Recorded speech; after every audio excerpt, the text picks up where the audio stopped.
আমার আজকের ভিডিওটি খুবই ইন্টারেস্টিং এবং আমি অনেক মজা করেছিলাম সবাইকে নিয়ে, তাই ভিডিওটি স্কিপ না করে শেষ পর্যন্ত দেখতে থাকেন। আসসালামু আলাইকুম, ওয়েলকাম জানাচ্ছি আমার নতুন আরও একটি ব্লগ ভিডিওতে। আশা করি সবাই ভালো আছেন, সুস্থ আছেন। কে কোথা থেকে ভিডিওটি দেখছেন অবশ্যই কমেন্টে জানাবেন। ভিডিওটি গত 2 দিন আগে করেছিলাম। সেদিনকার সকালটা খুব ভালো ছিল। প্রথমে আমি চলে গিয়েছিলাম বুবুর বাড়িতে, মানে আমরা যাকে দাদি বলে ডাকি। বুবু অনেকগুলো দেশি হাঁস মুরগি পালে। বুবু কয়েকদিন যাবতই বলতেছিল কয়েকটি মুরগি খাওয়ার জন্য উপযুক্ত হয়েছে, তাই দেরি না করে চলে গিয়েছিলাম মুরগিগুলো ধরার জন্য। এই যে দেখুন আঙ্গুর বুবু উড়লে মুরগিরে কেমনে খাওয়াইতেছে সকালবেলা। হ্যাঁ, খুব ভক্ত এই মুরগিগুলো। আমি আবার 4টা নিয়ে গেলাম সকালে। আঙ্গুর বুবু আবার হাঁসের বাচ্চাও পড়লে। এই যে উঠানে ঘর বানাই দিছে, এই জন্য পুষ্কুনি খুঁজতে দিছে হাতার পারবার লিগা।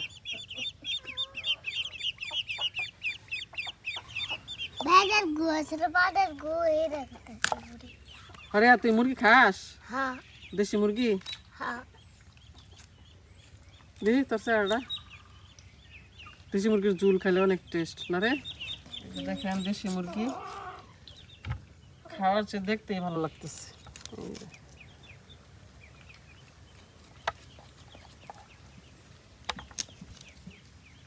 এই যে বুবুর কাছ থেকে 4টা মুরগি নিলাম আজকে সকালবেলায়।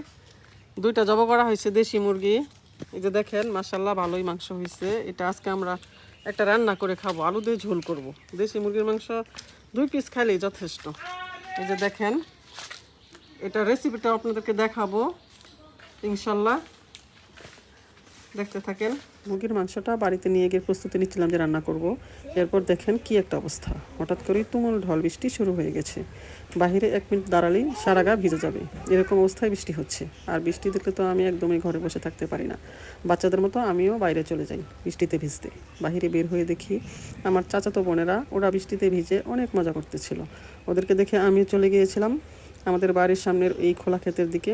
ওরা ওখানে অনেক মজা করতেছিল, আমি একটু একটু ক্লিপ নিচ্ছিলাম আর এনজয় করতেছিলাম।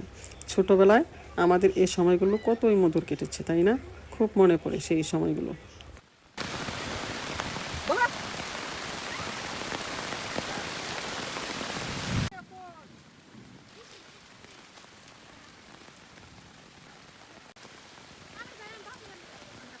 এরপর আমার এক কাকি ওনার 2টা গরু খেতে দিয়ে রেখেছিল ঘাস খাওয়ার জন্য। আমাদের ময়মনসিংহ অঞ্চলে আমরা আঞ্চলিক ভাষা যেটাকে বলি হাঁচার দেওয়া, হাঁচার দিয়ে রেখেছিল আর কি। বৃষ্টির জন্য কাকিও খেতে নেমে পড়েছে বৃষ্টিতে ভিজেই গরুগুলোকে নেওয়ার জন্য। আমি আরও কিছুক্ষণ রইলাম, আরও এনজয় করলাম। দেখলাম সবাই মিলে গরুগুলোকে কিভাবে টেনে হিঁচড়ে নিয়ে যাচ্ছে বাড়িতে। দেখেন কি একটা অবস্থা, গরুগুলো তো একদম আসতে চাচ্ছিল না, তারাও আমাদের মতো বৃষ্টিতে আরও ভিজতে চাচ্ছিল।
বৃষ্টিতে অনেকক্ষণ ভিজলাম।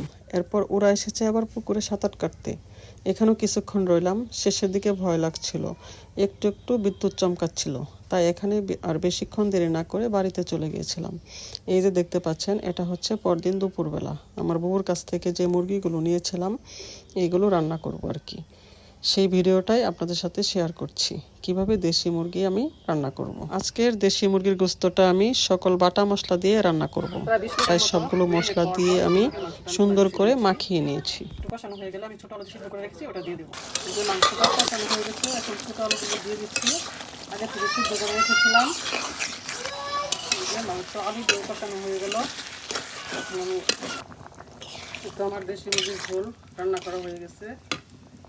কালারটা মাশাআল্লাহ আলহামদুলিল্লাহ অনেক সুন্দর হয়েছে। দেখেন খেতেও মনে হচ্ছে আলহামদুলিল্লাহ ভালোই হবে।